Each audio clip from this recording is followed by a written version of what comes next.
Las coaliciones territoriales, tal como nosotros las estudiamos, son una forma de acción colectiva que se produce en periodos de medio y largo plazo en las zonas rurales, basadas en la convergencia de intereses entre diferentes actores.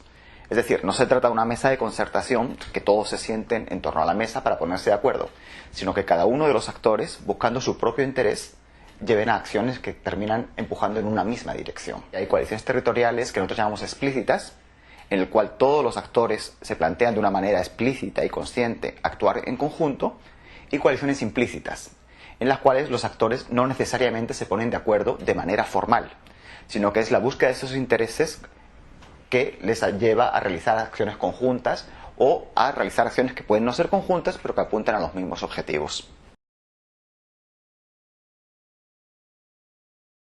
Nosotros llegamos a este concepto y a este estudio de las coaliciones territoriales a partir del estudio de los factores que influyen en las dinámicas de transformación de los espacios rurales.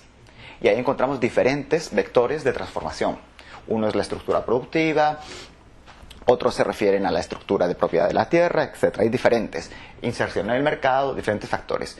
Y uno de estos factores, que termina de anudar todos los demás procesos, son las coaliciones territoriales. Las coaliciones territoriales lo que nos permiten ver es la dimensión política del desarrollo rural. Lo que apostamos en el libro es por una clasificación en base a los resultados que tienen estas coaliciones. Y entonces encontramos tres grupos. Coaliciones que tienen un impacto muy fuerte en las dinámicas de crecimiento económico. Coaliciones que tienen impacto sobre todo en la distribución y en la cohesión social. Y un tercer grupo en el cual ambos objetivos se combinan. Es decir, es probable que en este tercer grupo el crecimiento económico no sea tan rápido ni tan pronunciado, pero manteniendo ciertos niveles de cohesión social.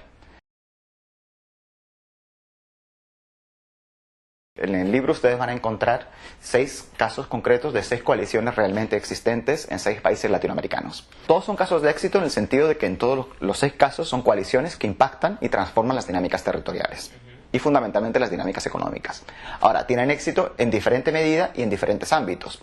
En algunos el éxito es sobre todo porque generan crecimiento económico. Esto es sobre todo en el caso que se analiza de Chile y en el caso que se analiza de Guatemala.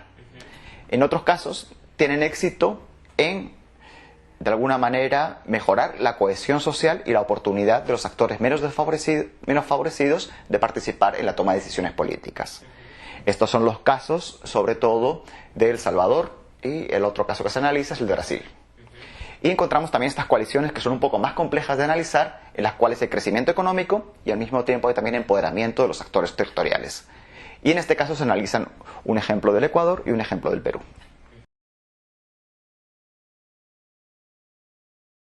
El caso de Perú es la provincia de Quispicanchis, en Cusco, y básicamente lo que encontramos es una coalición entre actores de dentro del territorio, básicamente las comunidades campesinas y las asociaciones de productores, y un grupo de actores que comienzan a intervenir en el territorio a partir de la época de la reforma agraria, de los años 70, ONGs, cooperación internacional, etc.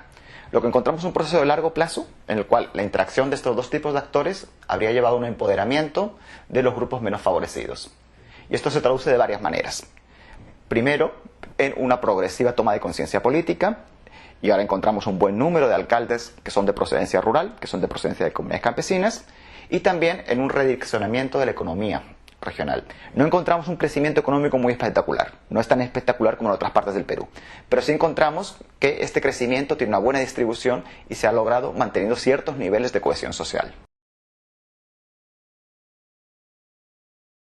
La propia dinámica de crecimiento económico de toda la región Cusco lo que hace es que cada vez más todos estos territorios rurales graviten en torno a la capital. Entonces, al gravitar en torno a la capital regional, todas estas dinámicas locales bastante prometedoras que se han realizado en la provincia de Quispicanchis tienden a desintegrarse en los últimos años por el propio peso de la economía cusqueña. Este es uno de los riesgos que tenemos, lo que nosotros llamamos la desestructuración del territorio. No es un proceso que haya ocurrido, es un proceso que todavía está en marcha.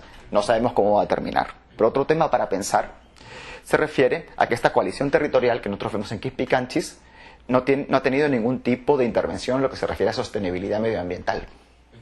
No es que haya sido muy agresiva medioambientalmente, no es así, pero tampoco ha tenido ningún tipo de precaución ni ningún tipo de política enfocada en la preservación medioambiental. Tampoco ha habido ningún tipo de medida o de política de equilibrio de género. En el mismo caso de Cusco, encontramos, aunque no están recogidos en el libro, pero se han estudiado otros territorios que están en el mismo contexto macro, en el mismo contexto regional, y que no tienen estos resultados positivos que tiene Quispicanchis. Es decir, tendrías todas las mismas condiciones desde el punto de vista macro, pero no tienes los mismos impactos a nivel micro. Y esta diferencia de los impactos micro entre dos territorios que comparten una misma coyuntura se explica en buena medida, es la apuesta que tiene este libro, por la existencia y el éxito de las coaliciones territoriales.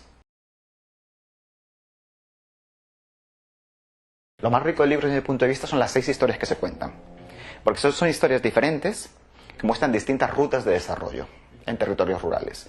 Nosotros no pretendemos en ningún caso mostrar este es el ejemplo y esto es lo que hay que hacer, porque generalmente muchos de los estudios de desarrollo que se hacen en el Perú suelen ser de muy corto plazo. Y acá lo que encontramos son 6 casos de 6 países latinoamericanos distintos, cada uno con sus particularidades, analizados en este medio y largo plazo.